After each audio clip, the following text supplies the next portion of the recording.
메르스 관련 의료진들의 피로도가 갈수록 높아져 한계 상황에 도달했다는 목소리가 높아 비상진료체제 구축이 시급합니다. 경상북도는 오늘 김관용 지사 주재로 메르스 대책 추진 상황을 점검하고 메르스 확산 방지에 총력을 기울이고 있습니다.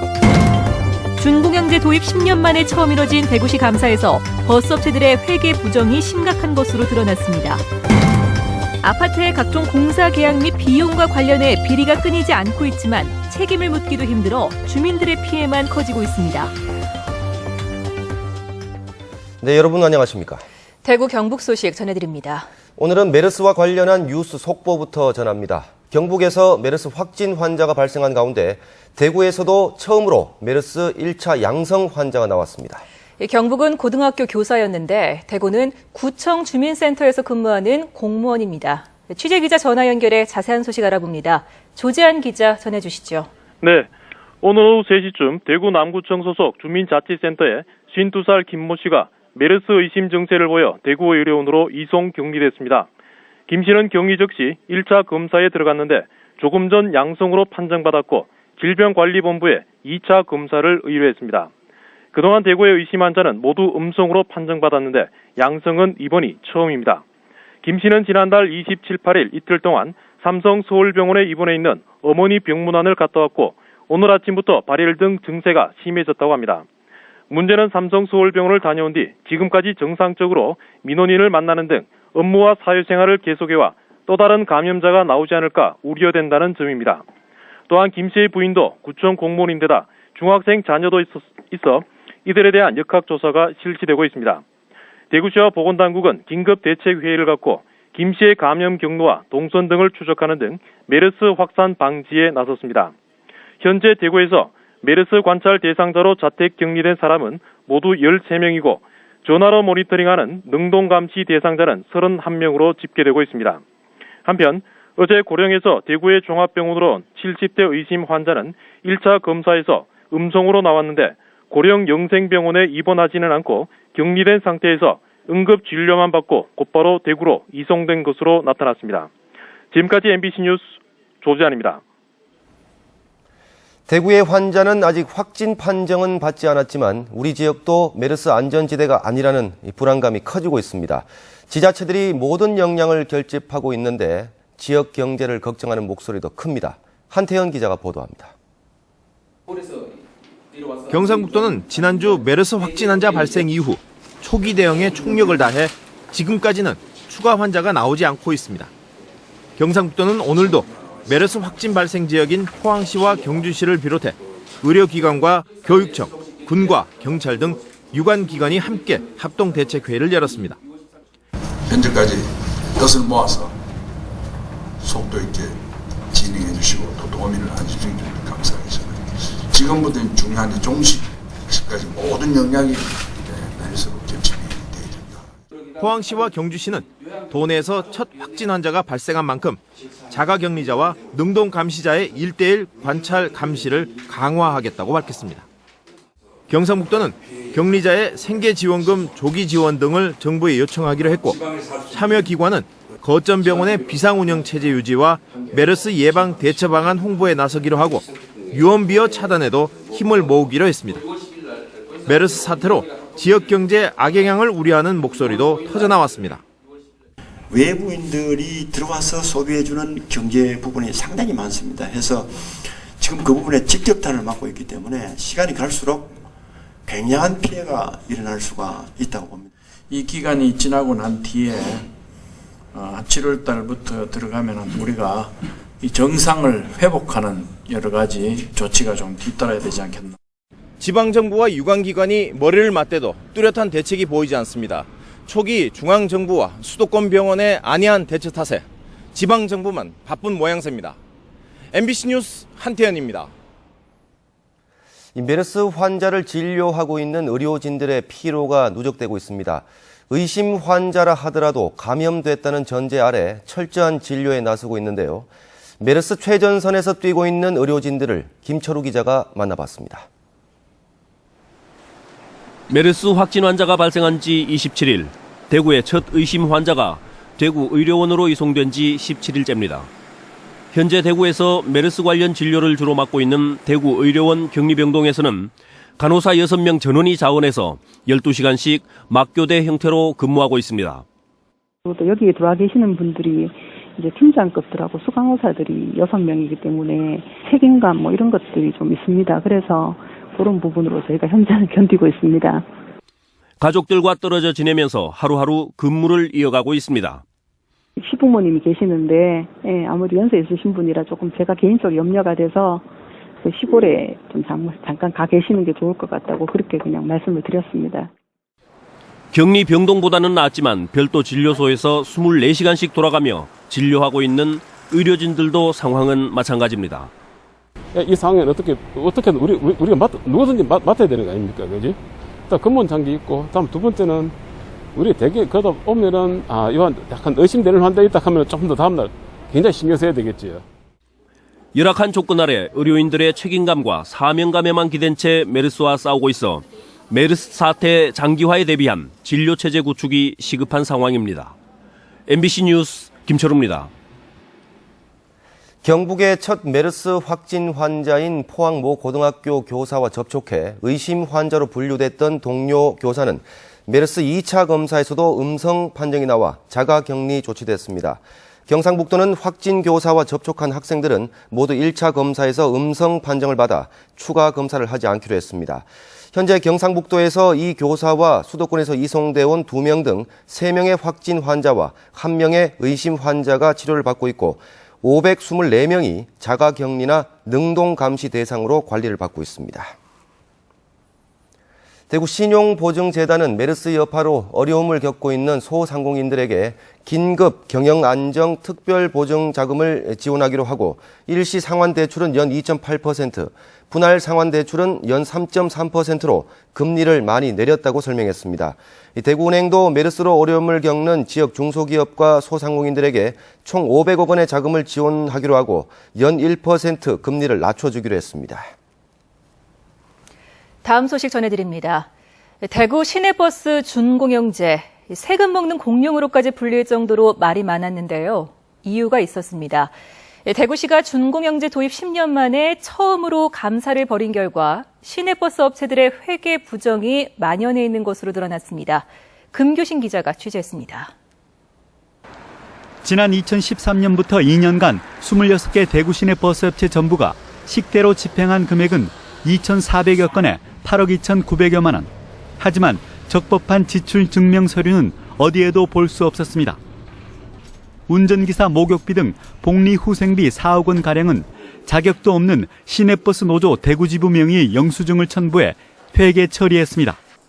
또 지난 3년간 발생한 고령자 고용지원금 2억 2천여만 원을 운송수익금이 아닌 버스업체 수익으로 챙겼고 버스업체들이 내야 할 회차지 사용료도 대구시에 청구해 15억여 원을 받았습니다. 시민들이 낸 세금을 아끼려는 노력도 전혀 보이지 않았습니다. 승객 없이 차고지간 이동하거나 외곽으로 차고지를 이전에 발생한 연료비를 모두 비용으로 처리했고 이렇게 들어간 추가 연료비만도 지난 3년간 29억 원에 이르렀습니다. 실비로 정산해야 할 운전자 산재보험료는 표준 운송원가 방식으로 적용하는 등 61억 원이 추가로 지출됐습니다. 또 버스조합 임원 직무 수행비 3억 2천여만 원을 비롯해 조합의 선물비와 식비, 후원금까지 시내버스 지원금에서 사용했습니다. 대구시는 상황이 이런데도 지난 10년간 외부 감사에서 적발된 것이 없었다고 밝혀와 사실상 업체의 비리를 키워온 것이나 다름없다는 비판이 나오고 있습니다. 사업조합이 동의하지 않는다는 이유로 그 이유만으로 그다음에 명확한 어떤 그런 기준을 아직까지도 마련하지 못했다는 이 점을 보면 이건 확실히 대구시의 직무유기 맞죠. 대구시 허술한 감시망 속에서 세금 먹는 공룡으로 변해버린 대구 시내버스 준공영제를 원점에서부터 재검토해 다가올 시내버스 노선 개편에 적용해야 한다는 목소리가 커지고 있습니다.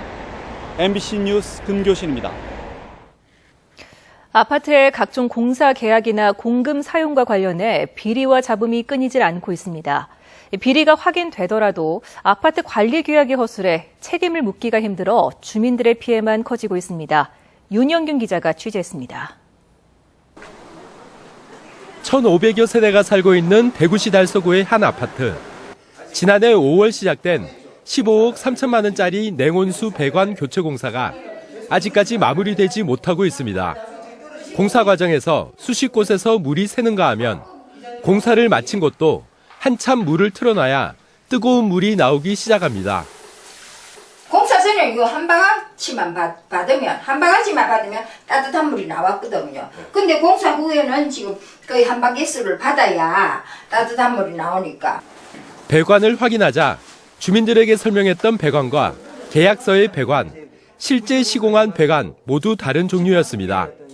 설계 감리업체는 입찰에 참여할 자격조차 없는 업체였던 것으로 밝혀졌습니다. 이런 것도 설계 변경이라든지 문서 동의 없이 자기들 마음대로 해버린 거예요. 그래서 우리 주민들이 나서가서 고쳐달라고 이야기해도 안 들어주고. 결국 주민들이 대구시 공동주택 감사팀에 감사를 요청한 결과 이 아파트는 16가지 부분에서 문제가 있는 것으로 드러나 각각 과태료나 시정명령 등의 조치를 받았습니다. 하지만 입주자 대표회의 회장의 책임이 밝혀지더라도 벌금 100만 원 이상이 선고되지 않으면 그만두게 할 수도 없습니다.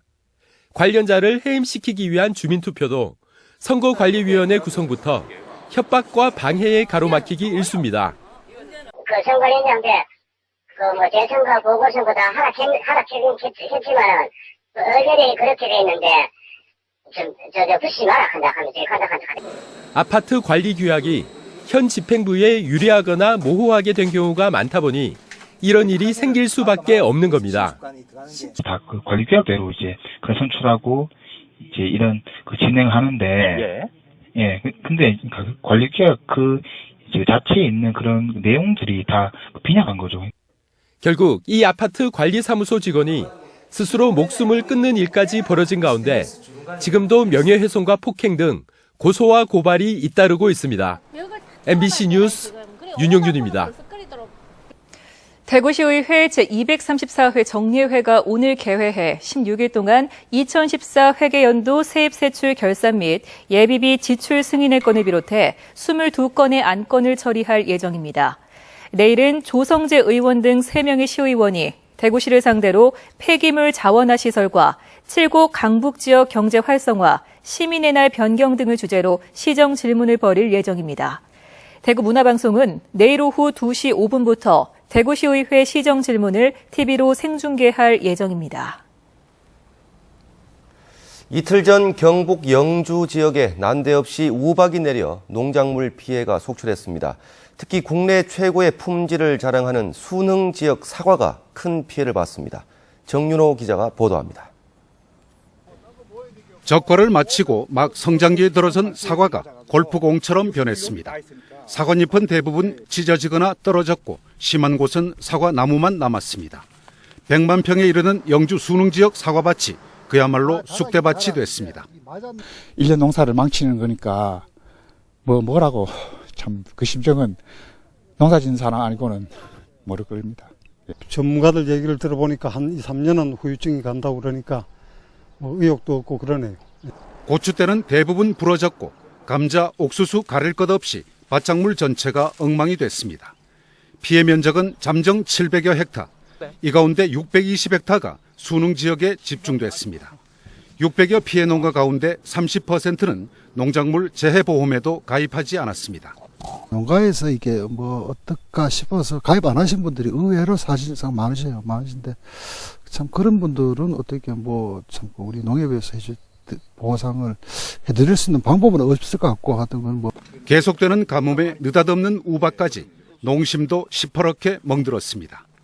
조사 단계부터 이 상당히 중요하거든요. 농민들한테 돌아가는 그런 액수들이 그때도 아주 철저히 입회하에서 농민들이 좀 실험을 달래는 그런 노력들 함께 풀어가도록 하겠습니다.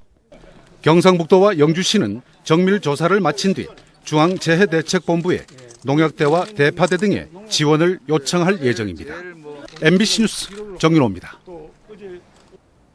대구시가 우체국 보험 제2고객센터를 유치해 오늘 우체국 금융개발원과 양해각서를 체결했습니다. 대구시 남구 대명동 우체국 보험 대구회관에 들어서게 될 제2고객센터는 100석 규모의 상담시설을 갖추고 직원 교육이 끝나는 다음 달 1일부터 운영에 들어갑니다. 대구시는 이번 우체국 고객센터 유치로 청년 일자리가 늘어날 것으로 기대하고 있습니다. 정순천 대구시 의원은 오늘 새누리당 대구시당에서 기자회견을 열고 내년 총선 대구 수성갑 출마를 선언했습니다. 정 의원은 수성갑 지역은 중앙 정치로 가는 디딤돌이 아니라며 주민의 아픔과 기쁨을 함께하는 지역 주도형 생활 정치 실현을 위해 출마를 결심하게 됐다며 곧 있을 당협위원장 선거에 도전하겠다고 밝혔습니다. 새누리당 강은희 의원이 교육부로부터 받은 자료에 따르면 지난해 대구 지역 학교 안전사고는 5,700여 건으로 2년 전보다 4.6% 늘었고 경북은 5,800여 건으로 2년 전보다 2.8% 줄었습니다. 학교별로는 대구는 유치원 안전사고가 21.7%로 가장 많이 늘어났고 중학교 안전사고는 4% 줄었습니다. 경북에서는 고등학교 안전사고만 7.7% 늘었고 유치원과 초중학교는 6에서 15% 줄어든 것으로 나타났습니다. 한국노총 대구지역본부가 오늘 새누리당 대구시당 앞에서 기자회견을 열고 정부가 해고 요건 완화와 취업규칙 변경 등 일방적인 노동시장 구조 개혁을 강행하고 있다며 반발했습니다. 한국노총은 정부가 근로기준법을 무력화하면서 행정지침으로 노동자의 임금과 고용을 협박하고 있다며 이를 막기 위해 이달 말까지 총파업 찬반 투표에 돌입한다고 선언했습니다. 대구지방법원은 오늘 지난해 연말부터 박근혜 대통령을 비난하는 유인물 3만여 장을 전국 29명에게 나눠주고 경찰 수사에 항의하는 뜻으로 경찰서에 개사료를 뿌린 혐의로 구속 기소된 42살 박모 씨의 보석 청구를 기각했습니다. 박 씨 변호인은 피고인의 방어권을 보장하기 위해 보석이 허가돼야 한다고 주장했지만 법원은 도주 우려 등을 이유로 기각 결정을 내렸습니다. 대구지방경찰청은 140억 대의 도박 사이트를 운영한 혐의로 53살 A씨 등 3명을 구속하고 4명을 불구속 입건했습니다. 또 A씨 등으로부터 일부 도박 사이트 운영권을 넘겨받아 수십억 대의 게임 머니를 환전한 혐의로 49살 B씨를 구속하고 6명을 불구속 입건했습니다. A씨는 지난 2008년부터 대구 수성구에서 145억 원 규모의 4개의 도박 사이트를 운영했고 B씨는 이 중 1개의 도박 사이트 운영권을 받아 59억 원 상당의 게임 머니를 환전한 혐의를 받고 있습니다. 대구 수성경찰서는 만원권 지폐를 위조해 사용한 혐의로 고등학교 1학년생 15살 A군을 불구속 입건했습니다. A군은 이달 초 집에서 컬러 복사기로 만원권 지폐 6장을 위조한 뒤 지난 6일 대구 수성구 일대 문구점 2곳에서 문화상품권을 구입해 PC방에서 게임머니로 사용한 혐의를 받고 있습니다. 네, 지금까지 대구 경북 소식 전해드렸습니다. 시청해주신 여러분 고맙습니다.